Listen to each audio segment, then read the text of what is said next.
അങ്ങനെ ചെറുപ്പക്കാരുടെ നിരയാണ്. ആ ചെറുപ്പക്കാരുടെ നിരയുടെ മുമ്പിലോട്ട് പിണറായി നിന്ന് വീണാലുണ്ടല്ലോ കൊത്തി കീറിക്കളയും. പാർട്ടിയുടെ ഒരു രീതി എന്താ, ഡൈനാമിക്സ് എന്താന്ന് പറഞ്ഞാൽ, വിജയം നിങ്ങളോടുള്ളിടത്തോളം കാലം എല്ലാവരും നിങ്ങളുടെ ചവിട്ടടിയിലായിരിക്കും. ഇടം വലം, ഇടത്തുനിന്നും വലത്തുനിന്നും മുകളിൽ നിന്നും താഴേന്നും പിണറായി വിജയനെ ചവിട്ടി ഞെരിക്കാൻ പോവാണ് പാർട്ടി അണികൾ. നമസ്കാരം.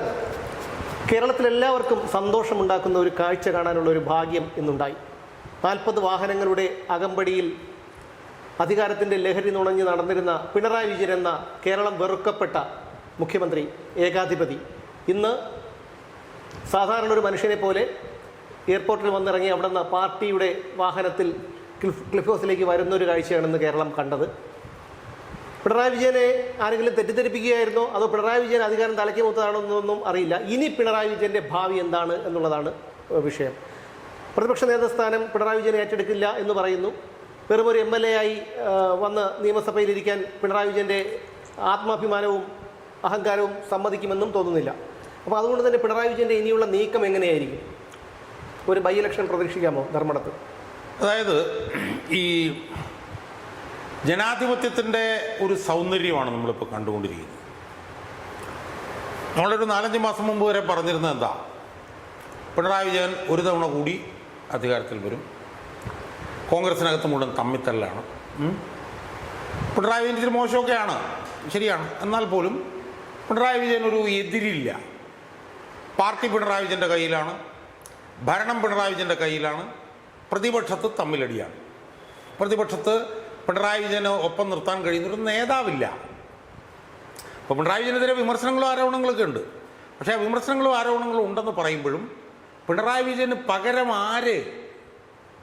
പിണറായി വിജയന് പകരം VD സതീശനാണോ, അതോ പിണറായി വിജയന് പകരം രമേശ് ചെന്നിത്തലയാണോ, അതോ അല്ലെങ്കിൽ പിണറായി വിജയന് പകരം വേറെ ഏതെങ്കിലും നേതാവാണോ എന്നുള്ള ഒരു ചോദ്യമാണ് കഴിഞ്ഞ ഒരു 7-8 മാസം മുമ്പ് വരെ നമ്മൾ കേട്ടുകൊണ്ടിരുന്നത്. 1. 2, നമ്മൾ കേട്ടുകൊണ്ടിരുന്ന വേറൊരു ചോദ്യം എന്താണ്, ഇത്രയേറെ വികസന പ്രവർത്തനങ്ങൾ, ആ പദ്ധതി ഈ പദ്ധതി, മറ്റേ വിഴിഞ്ഞം പദ്ധതി, ഗെയിൽ പദ്ധതി, പിന്നെ ദേശീയപാത എന്നൊക്കെ പറയുന്നത് പോലത്തെ ഇതുപോലുള്ള വികസനങ്ങൾ വേറെ ആര് ഭരിച്ചപ്പം ഇവിടെ നടന്നിട്ടുണ്ട്? പിണറായി വിജയൻ വന്നു, വികസന പ്രവർത്തനങ്ങൾ നടന്നു, കേരളം വലിയ തോതിൽ മുന്നേറി എന്നൊക്കെ പറഞ്ഞുകൊണ്ടുള്ള വലിയ പ്രചരണങ്ങൾ നമ്മൾ കഴിഞ്ഞ 7-8 മാസം മുമ്പ് വരെ നമ്മൾ കേട്ടുകൊണ്ടിരിക്കുകയാണ്. പിണറായി വിജയന് 99 സീറ്റുണ്ട്. ഇനിയിപ്പോൾ എത്ര കുറഞ്ഞെന്ന് പറഞ്ഞു കഴിഞ്ഞാൽ ഒരു 10-75 സീറ്റ് വരെ എന്തായാലും ലഭിക്കും എന്ന് മാത്രമല്ല, തിരഞ്ഞെടുപ്പ് വന്നപ്പോൾ നമ്മൾ കേട്ട വേറൊരു വാദം എന്താ, ഏതാണ്ട് ഒരു എന്നുവെച്ചാൽ ഡീലിമിറ്റേഷനിലൂടെ CPMൻ്റെ വോട്ടുകളെല്ലാം കേന്ദ്രീകരിക്കുന്ന ഒരു 19ഓളം മണ്ഡലങ്ങൾ ഉണ്ടാക്കി വച്ചിരിക്കുന്നു. ആ 50ഓളം മണ്ഡലങ്ങളിൽ എന്തു തന്നെ സംഭവിച്ചാലും CPMകാർ മാത്രമേ ജയിക്കുകയുള്ളൂ, ഇതാ പറഞ്ഞത്. എന്ന് മാത്രമല്ല, എന്ത് ഭൂകമ്പം വന്നാലും തോൽക്കാത്ത ഒരു 10-40ഓളം ജനകീയ MLAമാർ, ഇപ്പോൾ സ്വർണ്ണക്കൊള്ള വന്നാലും അഴിമതി വന്നാലും എന്ത് മനുഷ്യാവകാശ ലംഘനങ്ങൾ വന്നാലും അതൊക്കെ ശരിയാണ്, അതൊക്കെ ഉണ്ടെന്ന് പറയുമ്പോഴും ഈ MLA നല്ല MLA അല്ലേ, ഈ MLA ജനകീയ MLA അല്ലേ, അതുകൊണ്ട് അയാൾക്ക് വോട്ട് ചെയ്യും എന്ന് പറഞ്ഞുകൊണ്ടും അപ്പടിച്ച് നിന്നിരുന്ന ഒരു ഘട്ടത്തിൽ നിന്ന് ഇപ്പോൾ നമ്മൾ കാണുന്നത് എന്താ, ഇപ്പോൾ നമ്മൾ കാണുന്നത് ഒരു വെള്ള കാറ്, ആ വെള്ള കാറിലേക്ക് വളരെ പതിഞ്ഞ് കുനിഞ്ഞ് ഒരു മനുഷ്യൻ കയറി പോകുന്നു. നോക്കുമ്പോൾ ആരാ? പിണറായി വിജയൻ. ഈ പിണറായി വിജയൻ ഏതാനും മാസങ്ങൾക്ക് മുമ്പ് വരെ, അല്ലെങ്കിൽ കഴിഞ്ഞ 2-3 ആഴ്ചയ്ക്ക് മുമ്പ് വരെ എങ്ങനെയാണ് നടന്നിരുന്നത്? അത് മാത്രമല്ല, അതിനിടയ്ക്ക് ഞാനൊന്ന് പറഞ്ഞോട്ടെ. കാരണം പിണറായി വിജയൻ ഇങ്ങനെ കുനി നടന്നു വരുന്ന സമയത്ത് മാധ്യമപ്രവർത്തകർ ആരോ ചോദിച്ചു, CMA എന്തെങ്കിലും പറയാനുണ്ടോ എന്ന് ചോദിച്ചു. ഇപ്പോൾ ഇന്നലെ രാജിവെച്ചു. അപ്പം മുഖ്യമന്ത്രി അല്ലല്ലോ, കാവൽ മുഖ്യമന്ത്രിയാണ്. എന്നാലും CMA എന്ന് വിളിച്ചാലേ അവനൊക്കെ ഒരു സുഖം കിട്ടുള്ളൂ. അപ്പോൾ CMA എന്ന് വിളിച്ചപ്പോൾ പുള്ളി ഇങ്ങനെ ചിരിച്ച് തലയാട്ടി പോവുകയാണ്. പഴയ പിണറായി വിജയനാണെങ്കിൽ അവനെ വലിച്ചു കീറി അവിടെ 2ആക്കി മുറിച്ചിട്ടിട്ടേ പിണറായി വിജയൻ പോകും. അതായത് പഴയ വിജയനായിരുന്നെങ്കിൽ തിരിഞ്ഞു നിന്നിട്ട് നീ ഏത് ചാനലില്ല, നീ എത്ര നാളായി പത്രപ്രവർത്തനം നടത്തി തുടങ്ങിയിട്ട് പറഞ്ഞേനെ, അതെ, അല്ലെങ്കിൽ വീട്ടിൽ പോയി ചോദിക്കുമെന്ന് പറഞ്ഞേനെ, അല്ലെങ്കിൽ കടക്കുപുറത്ത് എന്ന് പറഞ്ഞേനെ. അപ്പോൾ ഇതാണ് ജനാധിപത്യത്തിൻ്റെ ഒരു സൗന്ദര്യം എന്നുള്ളത് നമ്മൾ കാണണം. അതായത് നമ്മൾ ഓർമ്മയുണ്ട്, അതായത് ഇയാളുടെ ഒരു പരിവാരം പോകുന്നതിന് ഇപ്പോൾ ഒരു റോഡിലൊരു സ്ഥലത്തൂടെ ഇയാളും ഇയാളുടെ വണ്ടിയും കൂടെ കടന്നു പോകണമെങ്കിൽ തന്നെ ഉണ്ടൊരു 10-15 മിനിറ്റ് എടുക്കും. കാരണം ഇയാൾ പോയി കഴിഞ്ഞാൽ അതിൻ്റെ പുറകെ വണ്ടികൾ അവിടെ ആംബുലൻസ്. എത്രയോ ദിവസം ഞാനൊക്കെ ഈ പൊരി വെയിൽ കൊണ്ട് ഈ സിഗ്നലിൽ കാത്തു നിന്നിട്ടുണ്ടെന്ന് അറിയുമ്പോൾ ഇയാളൊന്ന് കടന്നു പോകാൻ പ്രാഗിക്കൊണ്ട് അവസാനം ഒരു ആംബുലൻസ് ഉൾപ്പെടെ അപ്പം അതാണ് നമ്മൾ പിന്നെ ഇയാളെ നമ്മൾ അങ്ങനെയാണ് കണ്ടിരുന്നത്. അയാളെ നമ്മൾ ഇപ്പോൾ ദാ ഇങ്ങനെ കണ്ടു. ഒരു മൂട്ടയായിട്ട് അയാളിങ്ങനെ നടന്ന് പോകുന്നത് നമ്മൾ കണ്ടു. അതാണ് ജനാധിപത്യത്തിൻ്റെ സൗന്ദര്യം എന്ന് പറയുന്നത്. അല്ല, ഇന്ന് എനിക്ക് ഏറ്റവും അതിലൊന്ന് പറയാനുള്ളത്, ഞാനിന്ന് ബാങ്കിൽ പോയിരുന്നു ഒരാവശ്യമായിട്ട്. ബാങ്കിൽ പോയപ്പോൾ അവിടെയുള്ള സ്റ്റാഫുകൾ വരെ പരസ്പരം സംസാരിക്കുന്നു. ഞാനിത് കേട്ടോണ്ട് നിന്നു. കാരണം കേൾക്കാത്ത ഭാവത്തിൽ കേട്ടോണ്ട് നിന്നു. സംസാരിക്കുന്നത് ഇതിനെക്കുറിച്ചാണ്. അപ്പോൾ നല്ല ചോദിക്കണം, ഇത്രയും ഈ ബാങ്കുകാരുടെ ഒരു പിന്നെ പ്രവൃത്തി സമയമൊക്കെ നമുക്കറിയാം. എന്നിട്ട് കൂടി അവരൊക്കെ ഇത് അനുഭവിച്ചാണ്. അവർ പറഞ്ഞതാണ്, ഞങ്ങൾ എത്രയോ ദിവസം ഈ ഓടി ഈ ഓഫീസിലെത്താൻ വരുമ്പോൾ ഇതേപോലെ നിങ്ങൾ കാത്തു നിൽക്കേണ്ടി വന്നിട്ടുണ്ടെന്ന് പറഞ്ഞിട്ട് അവർ സന്തോഷിക്കുകയാണ്. അപ്പോൾ അത്രയ്ക്കും ഉള്ളൊരു ഉദ്യോഗസ്ഥരൊക്കെ ഇത് പറയുമ്പോൾ താഴേക്കിടയിലുള്ള സാധാരണക്കാരൻ്റെ അവസ്ഥ എന്തായിരിക്കും? അതായത് നമ്മൾ കാണേണ്ട ഒരു കാര്യം എന്താണെന്ന് വെച്ചാൽ, എന്ത് വൃത്തികേട് ഞാൻ കാണിച്ചാലും, എന്ത് താന്തോന്നിത്തരം ഞാൻ കാണിച്ചാലും, എന്ത് അഹങ്കാരം ഞാൻ കാണിച്ചാലും, എന്ത് താൻ പ്രമാണിത്തം ഞാൻ കാണിച്ചാലും എനിക്ക് ഇത്ര ശതമാനം വോട്ടുണ്ട്, ആ വോട്ട് മേടിച്ചുകൊണ്ട് ഞാൻ അധികാരത്തിൽ വരും എന്നുള്ള അഹങ്കാരത്തിന് ആരാ മറുപടി കൊടുത്തത്? മറുപടി കൊടുത്തത് ഇയാളുടെ പാർട്ടിക്കാർ തന്നെയാണ് മറുപടി കൊടുത്തത്. ഞാനിപ്പോൾ മൊത്തമായിട്ട് വിശകലനത്തിലേക്ക് ഞാൻ പോകുന്നില്ല. എവിടെയൊക്കെ CPM-ൻ്റെ കോട്ടകളുണ്ടായിരുന്നോ ആ കോട്ടകളിലാണ് UDF വലിയ മുൻതൂക്കം നേടിയിരിക്കുന്നത്. അത് കണ്ണൂർ പോലെ നമുക്ക് ഇവിടെ എടുത്ത് നമുക്ക് കാണാൻ കഴിയും. അതാണ് പയ്യന്നൂർ കണ്ടത്, അതാണ് തൃക്കരിപ്പൂർ കണ്ടത്, അതാണ് ധർമ്മടത്ത് കണ്ടത്, അതാണ് മട്ടന്നൂർ കണ്ടത്, അതാണ് കൊയിലാണ്ടിയിൽ കണ്ടത്, അത് പേരാമ്പ്രയിൽ കണ്ടു, ബേപ്പൂർ കണ്ടു. അങ്ങനെ വന്ന് ആലപ്പുഴയിൽ അത് കണ്ടു. തിരുവനന്തപുരത്ത് നിന്ന് എടുത്ത് നോക്കൂ. നമ്മൾ തിരുവനന്തപുരത്ത് വാമനപുരം എന്ന് പറഞ്ഞൊരു മണ്ഡലമുണ്ട്. ആ മണ്ഡലത്തിൽ CPM അല്ലാതെ ഇതുവരെ ജയിച്ചിട്ടില്ല. അവിടെ ഏതോ ഒരു പയ്യൻ സുധീർ ഷാ പാലോട് എന്ന് പറഞ്ഞൊരു പയ്യൻ വന്ന് ജയിച്ചുകൊണ്ട് ഇതുവരെ മുമ്പ് കേട്ടിട്ടും കൂടിയില്ല. പക്ഷെ ആ മനുഷ്യൻ ജയിച്ചു എന്നുള്ളതാണ്. അപ്പോൾ പിണറായി വിജയൻ തൻ്റെ ആസ്തിയായി കണ്ടിരുന്ന, താൻ എന്ത് വൃത്തികേട് കാണിച്ചാലും തന്നെ പിന്തുണയ്ക്കുമെന്ന് കരുതിയിരുന്ന CPM-ൻ്റെ തൻ്റെ സ്വന്തം അണികൾ തന്നെയാണ് ഇത്തവണ പിണറായി വിജയന് മൂഖാമാട്ടച്ച് അടി കൊടുത്തിരിക്കുന്നത്. പിണറായി വിജയൻ തൻ്റെ സ്വന്തം മണ്ഡലത്തിൽ 6 റൗണ്ട് വരെ പിന്നിലായിരുന്നു എന്ന് പറയുമ്പോൾ ധർമ്മടം മണ്ഡലത്തിലെ കമ്മ്യൂണിസ്റ്റുകാരനെ നമ്മൾ തോഴണ്ടേ സുഹൃത്തുക്കളെ? 6 റൗണ്ടിലാണ് അവർ പിണറായി വിജയനെ പുറകിൽ നിർത്തിയത്. അവസാനം 50,000 വോട്ട് ജയിച്ചെടുത്ത് ഇത്തവണ 10-12,000 വോട്ടിന് ജയിപ്പിച്ചു എന്ന് പറയുമ്പോൾ ശരിക്കും തോൽപ്പിക്കുകയല്ല, ചവിട്ടി അരയ്ക്കുകയായിരുന്നു ചെയ്തതെന്നാണ് ഞാൻ പറയുന്നത്. CPM-ൻ്റെ അണികൾ തന്നെ. അപ്പം അങ്ങനെ ഇപ്പോൾ വിജയനെ അവിടെ കൊണ്ടുവന്ന് ഇരുത്തി. 33 സീറ്റിലേക്കോ മറ്റോ കൊണ്ടുവന്ന് അവിടെ ഇരുത്തി. UDF-ന് 102 സീറ്റിലേക്ക് കൊണ്ടുപോയി. ഇനിയത്തെ പിണറായി വിജയൻ്റെ അവസ്ഥ എന്ന് പറയുന്നത് പരമദയനീയമായിരിക്കും എന്നാണ് എനിക്ക് സൂചിപ്പിക്കാനുള്ളത്. കഴിഞ്ഞ 10 വർഷക്കാലം അയാൾ എത്രമാത്രം സുഖിച്ചോ അതിനനുസൃതമായി, അതിന് പ്രൊപ്പോഷണലായി അയാൾ ഇനി ദുഃഖിക്കാൻ പോവുകയാണ്. 2 തരത്തിലാണ് അയാൾ ഇനിയിപ്പം അയാൾ അനുഭവിക്കാൻ പോകുന്നത്. ഒന്ന്, പാർട്ടിക്കകത്ത്. പാർട്ടിയുടെ ഒരു രീതി എന്താണെന്ന്, ഒരു ഡൈനാമിക്സ് എന്താണെന്ന് പറഞ്ഞാൽ, വിജയം നിങ്ങളോടുള്ളിടത്തോളം കാലം എല്ലാവരും നിങ്ങളുടെ ചവിട്ടടിയിലായിരിക്കും. അപ്പോൾ വിജയൻ്റെ കൂടെ വിജയം ഉണ്ടായിരുന്നിടത്തോളം കാലം എല്ലാവരും വിജയൻ്റെ ചവിട്ടടിയിലായിരുന്നു. മന്ത്രിമാർ ചവിട്ടടിയിലായിരുന്നു, സർക്കാർ ചവിട്ടടിയിലായിരുന്നു, പാർട്ടി ചവിട്ടടിയിലായിരുന്നു. പക്ഷെ ദ മൊമെൻ്റ് വിജയനിൽ നിന്ന് അകലുന്നതോടുകൂടി വിജയനെ ഇനി എടുത്തിട്ട് ചതയ്ക്കാൻ പോവുകയാണ്. പിണറായി വിജയന് അയാളുടെ ജീവിതത്തിൽ കേൾക്കാത്തത്രയും വിമർശനങ്ങൾ, ഭത്സനങ്ങൾ ഇനി കേൾക്കാൻ പോവുകയാണ്. ഇനി വിജയൻ്റെ പാർട്ടി സെക്രട്ടേറിയറ്റ് മുതൽ പാർട്ടി ബ്രാഞ്ച് വരെ, പാർട്ടി സെക്രട്ടേറിയറ്റിൽ, പാർട്ടി സംസ്ഥാന കമ്മിറ്റിയിൽ, പാർട്ടി ഏരിയ കമ്മിറ്റിയിൽ, പാർട്ടി ലോക്കൽ കമ്മിറ്റിയിൽ, പാർട്ടി ബ്രാഞ്ച് കമ്മിറ്റിയിൽ അടിമുടി, ഇംഗ്ലീഷിൽ പറഞ്ഞ lock stock and barrel Pinarayi Vijayan ഇനി വിചാരണ ചെയ്യപ്പെടാൻ പോവുകയാണ്. വിജയൻ ഇനി കേൾക്കാനൊന്നും ബാക്കി ഉണ്ടാവില്ല. അതുപോലെ ഇടം വലം, ഇടത്തുനിന്നും വലത്തുനിന്നും മുകളിൽ നിന്നും താഴേന്നും പിണറായി വിജയനെ ചവിട്ടി ഞെരിക്കാൻ പോവാണ്. പാർട്ടി അണികൾ. അല്ല, ഗോവിന്ദനെതിരെ പാർട്ടിയിൽ പടയൊരുക്കം തുടങ്ങി കഴിഞ്ഞു. അല്ല, നമ്മൾ ഗോവിന്ദൻ്റെ അവിടെ നിൽക്കണ്ട, നമുക്കത് വേറെ എടുക്കാം. ഇത്തവണ നമുക്ക് പിണറായി വിജയനെ കുറിച്ച് മാത്രം പറയാം.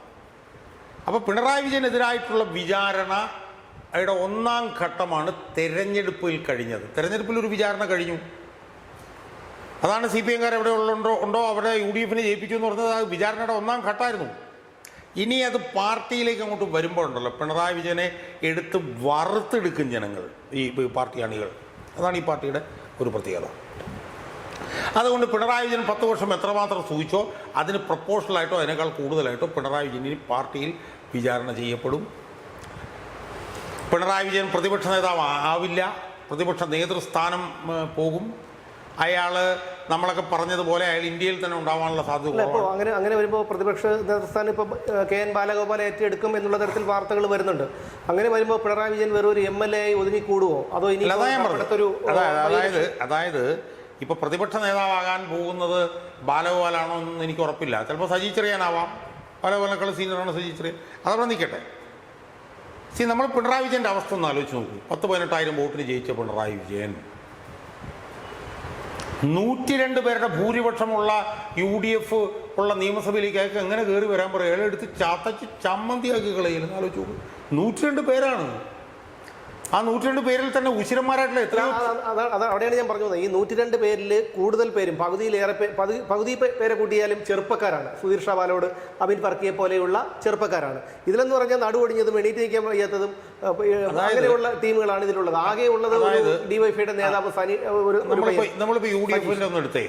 ഒരു വശത്ത് സതീശൻ, രമേശ് ചെന്നിത്തല, പിന്നെ തിരുവഞ്ചൂർ രാധാകൃഷ്ണൻ, K മുരളീധരൻ മുതലുള്ള ഒരു വലിയ ഒരു നിര. മറുവശത്തെ ചെറുപ്പക്കാരെന്ന് പറഞ്ഞാൽ എത്ര പേരും നമ്മൾ ആലോചിക്കുക.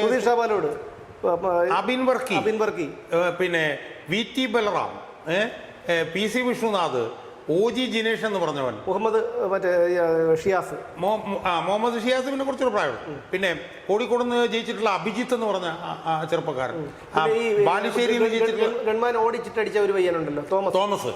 അപ്പൊ അങ്ങനെ ചെറുപ്പക്കാരുടെ ഒരു നിരയാണ്. ആ ചെറുപ്പക്കാരുടെ നിരയുടെ മുമ്പിലോട്ട് പിണറായി വിജയൻ നിന്ന് വീണാലുണ്ടല്ലോ, കൊത്തി കീറിക്കളയും അവര്. അതുകൊണ്ട് തന്നെ പിണറായി വിജയന് നിയമസഭയുടെ 7 അയലോക്കത്ത് പോലും ഇനി വരാൻ പറ്റില്ല. ഏത് നിയമസഭയുടെ ആ ഭാഗത്തേക്ക് പോലും വരാൻ പറ്റില്ല. കാരണം ഈ പിള്ളേരെല്ലാം കൂടി എടുത്തിട്ട് ചവിട്ടി തേച്ച് കളയും അയാളെ, മനസ്സിലായില്ലേ? അപ്പം അതുകൊണ്ട് തന്നെ നമ്മൾ നേരത്തെ പറഞ്ഞതുപോലെ പിണറായി വിജയന് രോഗബാധിതനായതുകൊണ്ട് അയാൾ കേരളം വിട്ടു പോകും. എന്നാൽ ഇയാൾ പോകുന്ന പോക്കിൽ ഇതുപോലൊരു കന്നതിരിവ് കാണിച്ചു വെച്ചിട്ടാണ് പോയത്. എന്നൊക്കെ മത്സരിക്കായിരുന്നു ഇവിടെ. എന്തായാലും പിണറായി വിജയൻ ഈ പറയുന്നത് പോലെ നമ്മൾ ഇപ്പോഴത്തെ ഒരു കണക്ക് കൂട്ടലിൽ പിണറായി വിജയൻ എന്തായാലും നിയമസഭയിൽ വരില്ല. അങ്ങനെ വരുമ്പോൾ എന്തെങ്കിലും ഒരു അസുഖത്തിന്റെ പേര് പറഞ്ഞ് മാറി നിൽക്കാം, ചികിത്സയ്ക്കായി പോയെന്ന് പറഞ്ഞ് മാറി നിൽക്കാം. അപ്പോൾ അങ്ങനെ വരുമ്പോൾ ബൈ ഇലക്ഷൻ വരും, വീണ്ടും പൊതുഖജനാവിൽ നിന്ന് കുറേ പോകുന്ന പോക്കിൽ. അല്ല, അയാൾ മാറി നിൽക്കില്ല. അയാൾ മാറി നിൽക്കുന്ന അയാൾ രാജിവെക്കൊന്നുമില്ല. അയാൾ MLA ആയിട്ട് അവിടെ തുടരും. പക്ഷേ അയാൾ നിയമസഭയിൽ വരില്ല, അയാൾ ഇന്ത്യ രാജ്യത്തും ഉണ്ടാവില്ല. അതുകൊണ്ട് അവിടെ ഉപതെരഞ്ഞെടുപ്പ് വരുന്ന പ്രശ്നമൊന്നും വരുത്താൻ പോകുന്നില്ല. കാരണം അതയാൾ ചെയ്യില്ല. അപ്പം ഒന്ന്, അയാൾ പാർട്ടിക്കകത്ത് വിചാരണ ചെയ്യപ്പെടും. 2, അയാൾക്ക് നിയമസഭയിലേക്ക് വരാൻ കഴിയില്ല. അയാൾക്ക് ഇന്ത്യയിൽ തന്നെ നിൽക്കാൻ പറ്റാത്ത സ്ഥിതിയാണുള്ളത്. 3, കേസുകൾ അയാളെ വേട്ടയാടും. അല്ല, അവിടെയാണ് ഒരു നമ്മുടെ KP യോഹന്നാൻ, വിജയ് മല്യ, ഇവർക്കൊക്കെ തിരിച്ചു വരാൻ പറ്റിയിട്ടില്ല. KP യോഹന്നാനൊക്കെ ഇവിടെ കള്ളപ്പണ ഇടപാട് കേസിൽ ED ഒക്കെ അന്വേഷിച്ച് വാറണ്ടുള്ള ഒരു പ്രതിയായിരുന്നു. അതുപോലെ പിണറായി വിജയനും ഈ SFIO, ED, കസ്റ്റംസ് ഇതെല്ലാം അന്വേഷിക്കുന്ന കേസിലെ പ്രതിയാണ്. അല്ലാതെ ഞാൻ പറഞ്ഞ പിണറായി വിജയന് വേറെ ഉണ്ടാകാമോ എന്നൊരു വലിയ ദുരിതം അതാണ്. ഇപ്പം നിലനിൽക്കുന്ന കേസുകൾ തന്നെയുണ്ട്. ലാവലിൻ്റെ കേസ് പ്രശ്നമാണ്. മാസപ്പടി കേസ് അയാളുടെ മകൾക്ക് പ്രശ്നമാണ്. സ്വർണ്ണക്കള്ളക്കടത്ത് കേസും ഡോളർ കള്ളക്കടത്ത് കേസും സാധനങ്ങളൊക്കെ കിടക്കുകയാണ്. അതിന് മുകളിൽ ഇനി പുതിയതായി UDF എന്തൊക്കെയാണ് എടുത്ത് കൊണ്ടുവരാൻ പോകുന്നത് നമുക്ക് പറയാൻ പറ്റില്ല. ഇപ്പം ഇന്ന് എന്നോട് ഒരാൾ വിളിച്ചിട്ട് പറഞ്ഞു 1000 കോടി രൂപയുടെ അഴിമതിയാണ് ഈ ഊരാളുങ്കൽ ലേബർ കോൺട്രാക്ട് സൊസൈറ്റിയായിട്ട് ബന്ധപ്പെട്ടത്. അത് പുതിയതായിട്ട് വരും. അല്ല, അത് നമ്മൾ വയനാട്ടിലെ പുനരുദ്ധാരണം നടത്തിയ വീടിന്റെ മാത്രം നോക്കിയാൽ മതിയല്ലോ. അത് മാത്രം നോക്കിയത് എത്ര ശതകോടികൾ. അത് മാത്രം മുതലേ AKG സെന്റർ കെട്ടിപ്പൊക്കിയത് ഉൾപ്പെടെ പുതിയ സാധനങ്ങൾ വരും. അതുപോലെ ബാറുകൾക്ക് 2 മണിക്കൂർ പ്രവർത്തനാനുമതി അധികം നീട്ടിക്കൊടുത്തതിലൂടെ ഞാൻ മനസ്സിലാക്കിയതും ഒരു ബാർ ഉടമ പറഞ്ഞത് എന്താണെന്ന് വെച്ചാൽ 1 ദിവസത്തെ കളക്ഷനാണ് കൊടുത്തതെന്നാണ്. അത് ശരിയോ തെറ്റോ എന്ന് എനിക്കറിയില്ല. എന്തായാലും ഞാൻ പറഞ്ഞതൊക്കെ ചെറുത്. ഇത് ഊരാളുങ്കലിനൊക്കെ പറഞ്ഞാൽ 1 ദിവസത്തെ കളക്ഷൻ, ഒരു ബാറിലെ കളക്ഷൻ എന്ന് പറയുമ്പോൾ 800 ജില്ലയിലെ ബാറുണ്ട് ഇവിടെ. ഞാൻ പറഞ്ഞത് ഈ ഊരാളുങ്കലും ഒക്കെ ആയി ബന്ധപ്പെട്ട് നടത്തിയിട്ടുള്ള അഴിമതികളൊക്കെ ആയിട്ട് നോക്കുമ്പോൾ ഇത് വളരെ ചെറുതാണ്. ഊരാളുകളുടെ എന്ന് പറഞ്ഞു കഴിഞ്ഞാൽ ഒരു 500, 600, 700 കോടി രൂപയുടെ അഴിമതി ഇതിനകത്തുണ്ടാവുന്നു. അതുപോലെ തന്നെ ശബരിമലക്കുള്ള ഇനി വരുമ്പം അത് ഇയാളിലേക്ക് വരുമില്ലെന്ന് നമുക്ക് പറയാൻ പറ്റില്ല. അപ്പം അയാളെ സംബന്ധിച്ചിടത്തോളം നിലനിൽക്കുന്ന കേസുകളുടെ അപകടം ഭീതി ഒന്ന്, പുതിയതായിട്ട് വരാൻ പോകുന്ന കേസുകളുടെ അപകടം ഭീതി 2. മനസ്സിലായി? അപ്പം പിണറായി വിജയൻ ഇനി നേരിടാൻ പോകുന്നത് എന്താണെന്ന് വെച്ചാൽ പാർട്ടിക്കകത്ത് അതിഭീകരമായിട്ടുള്ള വിചാരണ അയാൾ നേരിടാൻ പോകുന്നു. 2, നിയമസഭയുടെ 7 അയലോക്കത്ത് പോലും അയാൾ വരാൻ പറ്റാത്ത നിലയിലുള്ള ഭീഷണി അയാൾ നേരിടും. 3, ഇപ്പോൾ ഉള്ള കേസുകൾ, ഇനി വരാൻ പോകുന്ന കേസുകൾ, ഇത് നേരിടാൻ. അപ്പോൾ ആ നിലയിൽ അയാൾ 10 വർഷക്കാലം എത്രത്തോളം സുഖിച്ചോ അതിനേക്കാൾ കൂടുതൽ ദുരിതം ഈ 81 വയസ്സിൽ അയാൾ നേരിടാൻ പോവുകയാണ്. UDF ഞാൻ പറയാം, ഇച്ഛാശക്തിയോടി പ്രവർത്തിച്ചാൽ അയാളെ അഴിയെണ്ണിപ്പിക്കാനും UDF കഴിയും എന്നാണ്. അല്ല, എനിക്ക് പറയാനുള്ള ഒരു കാര്യം കൂടി പറയാനുണ്ട്. നമ്മളൊക്കെ ഇപ്പോൾ പിണറായി വിജയനെ കുറ്റപ്പെടുത്തുമ്പോഴും പിണറായി വിജയൻ അറിയാതെ പല കാര്യങ്ങളും നടന്നിട്ടുണ്ടെന്ന് തോന്നുന്നു. കാരണം പിണറായി വിജയൻ്റെ ഓഫീസിൻ്റെ നിയന്ത്രണം ഏറ്റെടുത്ത കുറേ ആൾക്കാർ, അത് ശിവശങ്കർ തന്നെ പറഞ്ഞിട്ടുണ്ട്. ഒരു ടിഷ്യൂ പേപ്പർ കൊടുത്തു കഴിഞ്ഞാൽ അതിൽ പോലും ഒപ്പിടുന്ന ഒരു പോഴനെ കുറിച്ച് പറഞ്ഞിട്ടുണ്ട്. അവിടെ മുഖ്യമന്ത്രിയുടെ ഓഫീസ് നിയന്ത്രിക്കുന്ന ഒരു വിഭാഗം ആൾക്കാരുണ്ട്. ഇയാൾക്കറിയില്ല, ഇയാളുടെ അതല്ല ഇങ്ങേരടുത്ത് പറയും നിങ്ങളെന്തോ കോഹിനൂർ രത്നത്തിനേക്കാളും വലിയ മുതലാണ്, കാരണം അമേരിക്ക റാഞ്ചി കൊണ്ടുപോകും മറ്റേ എങ്ങനെയൊക്കെ പറഞ്ഞ് പേടിപ്പിക്കുമ്പോൾ ഇയാൾ ചിലപ്പോൾ സമ്മതിച്ചിട്ടുണ്ട്. അപ്പോൾ ഈ ഒരു അകമ്പടിയും മറ്റു കാര്യങ്ങളൊക്കെ ഇയാൾ നന്നായിട്ട് ആസ്വദിച്ചു. ഈ മറ്റെന്താണെന്ന് വെച്ച് കഴിഞ്ഞാൽ അതൊക്കെ അതിനകത്തുള്ളൊരു പോയിന്റ് എന്ന് വെച്ചാൽ ഇയാൾ അറിയാതെ കാര്യങ്ങൾ നടക്കുന്നുണ്ടെന്നൊന്നും പറയാൻ ഞാൻ ആളല്ല. ഇയാൾ അറിയാതെ കാര്യങ്ങൾ നടക്കുന്നുണ്ടെന്ന് പറഞ്ഞാൽ അതിൽ കൂടെ പരോക്ഷമായി അയാളെ നമ്മളെന്തോ രക്ഷപ്പെടുത്താൻ വേണ്ടിയിട്ട് അയാൾ തന്നെയാണ് ഇതിനകത്ത് ഏറ്റവും പ്രധാനപ്പെട്ട പ്രശ്നക്കാരൻ. അല്ല, അയാൾ പ്രശ്നക്കാരൻ. അവിടെ എന്ത് നടന്നിട്ടുണ്ടോ എൻ്റെ അറിവിൽ അത് മുഴുവൻ ഇയാൾ പറഞ്ഞു തന്നെയാണ് നടന്നിട്ടുള്ളത്. ഇപ്പോൾ ഉദാഹരണത്തിന് പി ശശിയെ പൊളിറ്റിക്കൽ സെക്രട്ടറിയായി കൊണ്ടുവന്നു. പറഞ്ഞത് അയാളാണല്ലോ പി ശശിയെ കൊണ്ടുവന്നത്. പിന്നെ അയാളുടെ സ്റ്റാഫിൽ ഏറ്റവും വലിയ അഴിമതിക്കാരൻ CM രവീന്ദ്രനായിരുന്നു. ആ CM രവീന്ദ്രനെ അവിടെ കൊണ്ടുവന്നിട്ട് ഏറ്റവും വലിയ അധികാരിയായി ഇരുത്തിയത് അയാളാണ്. M ശിവശങ്കരൻ ഉണ്ടായിരുന്നു. M ശിവശങ്കരനെ പ്രിൻസിപ്പൽ സെക്രട്ടറി ആക്കിയത് അയാളാണ്. അപ്പോൾ അതുകൊണ്ട് അയാൾ അറിയാതെ കാര്യങ്ങൾ നടന്നു എന്നതിലേക്ക് നമ്മൾ പോകരുത്. അയാൾ അറിഞ്ഞാണ് ഇത് മുഴുവൻ നടന്നിട്ടുള്ളത്. ഈ തിരിച്ചടിയുടെ ഈ 33 സീറ്റിലേക്ക് LDF പോയിട്ടുണ്ടെങ്കിൽ അതിൽ 99.99% കാരണക്കാരനായ അയാളാണ്. അയാൾ ഇനി അനുഭവിച്ച് തുടങ്ങാൻ പോവുകയാണ്. അയാൾ കഴിഞ്ഞ 10 വർഷം എത്രത്തോളം അയാൾ അഹങ്കരിച്ചോ അതിനനുസരിച്ചോ അതിൽ കൂടുതലായിട്ടോ അയാൾ ഇനി ദുരിതം അനുഭവിക്കുന്നു നമ്മൾ കാണാൻ പോവുകയാണ്. പിണറായി വിജയൻ എന്ന് പറയുന്ന മനുഷ്യനോട് ഞങ്ങൾക്ക് ആർക്കും, കേരളത്തിലെ ഒരു ജനങ്ങൾക്കും ഒരാൾക്കാർക്കും വൈരാഗ്യമില്ല. പക്ഷേ അയാളുടെ കയ്യിലിരിപ്പ് കഴിഞ്ഞ 10 വർഷങ്ങൾ ഉമ്മൻചാണ്ടിയെയും AK നായനാരെയും ഒക്കെ കണ്ടു ശീലിച്ച്, അച്യുതാനന്ദനെയും ഒക്കെ കണ്ടു ശീലിച്ച് നമ്മളുടെ ഇടയിലേക്കാണ് പിണറായി വിജയൻ എന്ന് പറയുന്ന ഒരു ഏകാധിപതി വന്നത്. ഏകാധിപത്യ ഭരണം എന്താണെന്ന് നമുക്ക് കാണിച്ചു തന്നത്, അടിയന്തരാവസ്ഥയുടെ ഒരു മിനിയേച്ചർ നമുക്ക് കാണിച്ചു തന്നത് പിണറായി വിജയനാണ്. അങ്ങനെ വരുമ്പോൾ പക തോന്നും, പക വീട്ടുക തന്നെ ചെയ്യും. അതിൻ്റെ ഒരു പക വീട്ടിലാണ് ഇന്നലെ ഈ ജനങ്ങൾ നടത്തിയത്. ഇതാണ് ഈ ജനാധിപത്യത്തിൻ്റെ ഒരു മനോഹാരിത എന്ന് പറയുന്നത്. ഇതാണ് മിണ്ടാതെ 5 വർഷം എല്ലാം സഹിച്ചിരുന്ന ജനങ്ങൾ മോന്ത കുറ്റി നോക്കി പ്ലച്ചനെ കൊടുത്ത ആ ഒരു ഇതുണ്ടല്ലോ, അത് ജീവിതത്തിൽ ഏറ്റവും കൂടുതൽ ഞാൻ സന്തോഷിച്ചൊരു ദിവസമാണ്. ഏറ്റവും കൂടുതൽ വ്യക്തിപരമായിട്ടുള്ള പല വിഷയങ്ങളുണ്ടെങ്കിലും പക്ഷേ ഏറ്റവും കൂടുതൽ സന്തോഷിച്ച ഒരു ദിവസമായിരുന്നു. ആ സന്തോഷം ഇന്ന് വീണ്ടും ഇരട്ടിക്കാൻ കാരണം പിണറായി വിജയൻ ഇതുപോലെ കൂനിക്കൂടി ഞങ്ങളൊക്കെ അറസ്റ്റ് ചെയ്ത് ജയിലിലടച്ച് ഓഫീസ് റെയ്ഡ് ചെയ്ത് സെല്ലിലിട്ട് ഫോട്ടോ എടുത്ത് മുഖ്യമന്ത്രിയുടെ ഓഫീസിലേക്ക് അയച്ചു കൊടുത്തു. ഈ ഇരിക്കുന്ന മനുഷ്യനെ വന്ന് ഒരുത്തിയുടെ പരാതിയുടെ അടിസ്ഥാനത്തിൽ വന്ന് അറസ്റ്റ് ചെയ്ത് കൊണ്ടുപോയി. അങ്ങനെ എന്തെല്ലാം അതിലൊരു പ്രതിയായിരുന്ന KN ഉണ്ണികൃഷ്ണൻ പറഞ്ഞ MLA തൃപ്പൂണിത്തുറയിൽ തോറ്റു നമ്മൾ കാണാതിരിക്കരുത്. അതെ, അതിലൊരു പ്രതിയായിട്ടുള്ള ഒരു ഉണ്ണികൃഷ്ണൻ തോറ്റു. എങ്കിലും പരാതിക്കാരി ഇപ്പോഴും പോസ്റ്റുകൾ ഇട്ടുകൊണ്ടിരിക്കുന്നുണ്ട്. അതൊക്കെ പോട്ടെ. എന്തായിരുന്നാലും കള്ളപ്പരാതി കൊടുക്കുമ്പോൾ പോലീസ് കേസെടുക്കുന്ന അവസ്ഥയൊക്കെ പോയി, മെനഞ്ഞാന്നത്തോടുകൂടി പോയി എന്നുള്ളതൊക്കെ മനസ്സിലാക്കണം. അതുകൊണ്ട് ഇതൊക്കെ മനസ്സിലാക്കി ജീവിച്ചാൽ, എനിക്ക് പിണറായി വിജയനോടൊന്നുമല്ല പറയാനുള്ളത്, അയാളൊക്കെ ശതകോടികൾ ഉണ്ടാക്കി വെച്ചിട്ടുണ്ടാവും. ഇന്നും ഇപ്പോൾ ബാലൻ പറയുന്നത്, AK ബാലൻ പറയുന്നത്, ഇന്നലെ പാലക്കാട് പാർട്ടി ഓഫീസിൽ കയറി പോലീസ് കമ്പിക്കുട്ടങ്ങവരെ പഞ്ഞു കിട്ടിയിട്ടുണ്ട്. കാരണം ഈ കഴിഞ്ഞ ദിവസങ്ങൾ മെനിഞ്ഞാന്ന് വരെ പോലെയാണ് കേരളത്തിൽ കാര്യങ്ങളെന്നാണ് ഇവന്മാർ ധരിച്ചു വെച്ചിരുന്നത്. പക്ഷേ അതല്ല എന്ന് ഇന്നലെ പോലീസിൻ്റെ അടി കിട്ടിയപ്പോൾ മനസ്സിലായി. അതോടുകൂടി ഇന്നിപ്പോൾ AK ബാലൻ ഉൾപ്പെടെയുള്ള നേതാക്കൾ വന്നിട്ടുണ്ട്. യഥാർത്ഥത്തിൽ അണികളെ പറഞ്ഞ് സമാധാനിപ്പിക്കുകയാണ് ചെയ്യേണ്ടത്. ഒന്നാമത് ഈ അന്തം കമ്മി ചെറുക്കന്മാർക്ക് വിവരവും വെള്ളിയാഴ്ച ചെയ്യൂല. അവന്മാർ നേതാക്കന്മാർ പറയുന്നത് കേട്ടുകൊണ്ട് അവന്മാർ പറയുന്നു, അപവാദ പ്രചരണങ്ങൾ നടത്തുന്നു. ഇതൊക്കെയാണ് അവന്മാരുടെ പരിപാടി.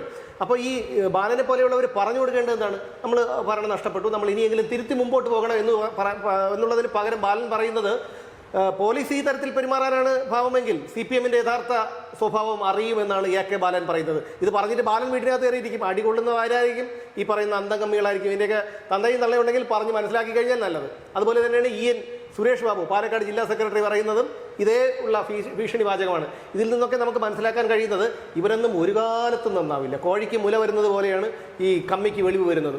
അതുകൊണ്ട് ഇനിയുള്ള കാലം കമ്മികളോട് പറയാനുള്ളത്, നാട്ടിൽ ഈ 10 വർഷം കിരാത ഭരണമായിരുന്നു. ഞങ്ങളൊക്കെ വളരെ ഒരു ഭീഷണിയിലാണ് ജീവിച്ചത്. ഇനി എന്തായാലും പോലീസിൻ്റെ ഭാഗത്തു നിന്നും ആ ഭീഷണി ഉണ്ടാവുമെന്ന് തോന്നുന്നില്ല. കാരണം ഞങ്ങൾ നിയമവിരുദ്ധ പ്രവർത്തനങ്ങളൊന്നും നടത്തുന്നില്ല. പക്ഷേ നിങ്ങൾ ഈ നാട്ടിൽ ഇനി കലാപം ഉണ്ടാക്കാതിരുന്നു കഴിഞ്ഞാൽ നിങ്ങൾക്കും ഞങ്ങൾക്കും സമാധാനമായി ജീവിക്കാം എന്ന് പറഞ്ഞുകൊണ്ട് നിർത്തുന്നു. വീണ്ടും കാണാം.